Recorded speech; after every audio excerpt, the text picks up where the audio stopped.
बाबा जी, मेरे प्रश्न का उत्तर सुनो। बोलो।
बरसा थोड़ी भई के कहूं गौ किसान और सही खेत बंजर पड़े तू कहा रची भगवान।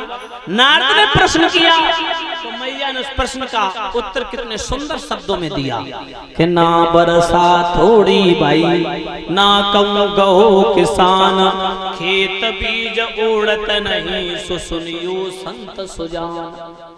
परीक्षित जी, नारद कहने लगे हम समझ गए तू एक संतान की खातिर मरने के लिए आया।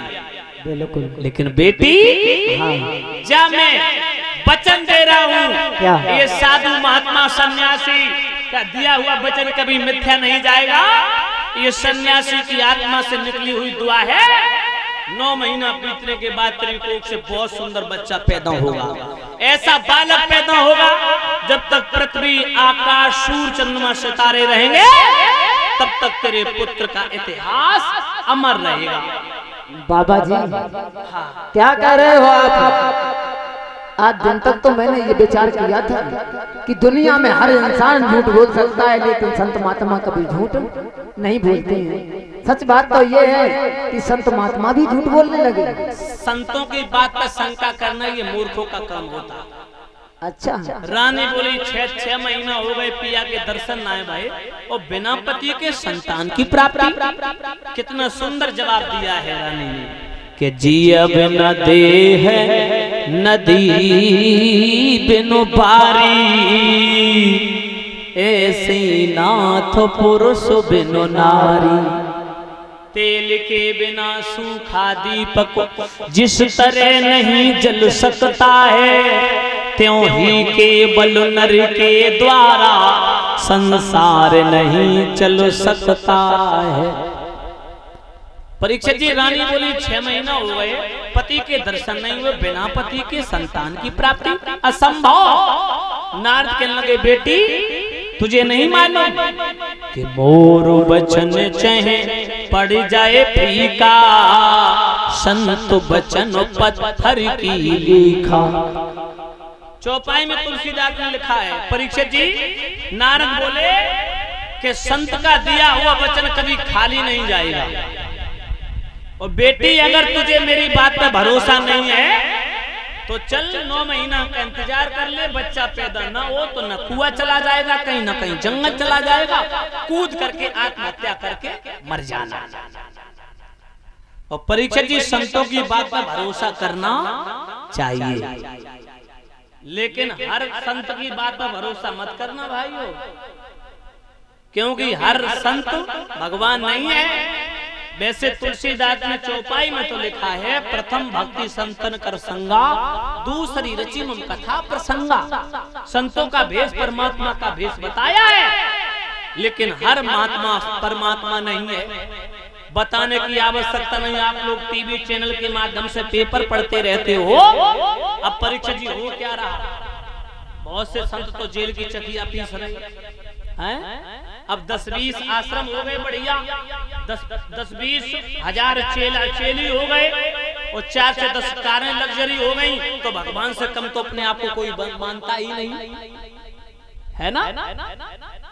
देखो ध्यान रखना, बड़े बड़े संत आसाराम राम रही जो जेल की चक्की पीस रहे हैं, जिन्हें लोग भगवान की दृष्टि से देखते थे, परीक्षित जी भगवान की दृष्टि से। परीक्षित जी वैसे भगवान तो कहते हैं कि संतन के भेष में डोल रहे संग संग, व्याप रहे अंग अंग एक रूपताई में। संतन को दुखी देखो अपार दुख हो तमोई, संतन के सुख से हम सुखी हैं दरियाई में। कि साधु ऐसा चाहिए जैसे सूप सुभाव, सार सार को गए रहे थोता दे उड़ाए। जात न पूछो संत की पूछ लीजिए ज्ञान, मोल करो तलवार का पड़ा रहन दो म्यान। परीक्षित जी संत भी दो प्रकार के होते हैं, एक लोक संग्रिय संत, एक परलोक संग्रिय संत। लोक संग्रिय संत वो होता है जो दौलत का भूखा होता है, जो मजबूर महात्मा होता है। पत्नी से झगड़ा हो गया, बच्चे बहू ने मारपीट कर दी, रोटियां नहीं दी, तो मजबूर में संत हो गए। लेकिन संत है, लेकिन चिंता घर की लगी नाती पोतन की, तो ये संत नहीं है, ये तो लोक संग्रिय संत हैं, केवल दिखावा करने के लिए संत हुए। और जो परलोक संग्रिय संत होता है, वो जब संत बैराग ले लेता है तो ना परिवार से मतलब, ना जमीन जगह से मतलब, ना किसी की विदाई से मतलब। ध्यान रखना परीक्षित जी। तो नारद कहते हैं देवी तुम मेरी बात पर भरोसा करो, अगर विश्वास ना हो तो 9 महीना का इंतजार कर लो, और 9 महीना में अगर बालक ना पैदा हो तो न कुआं चला जाएगा, न कहीं जंगल कूद करके आत्महत्या करके मर जाएगा। परीक्षित जी मैया सुनीति को भरोसा हो गया, लौट आई।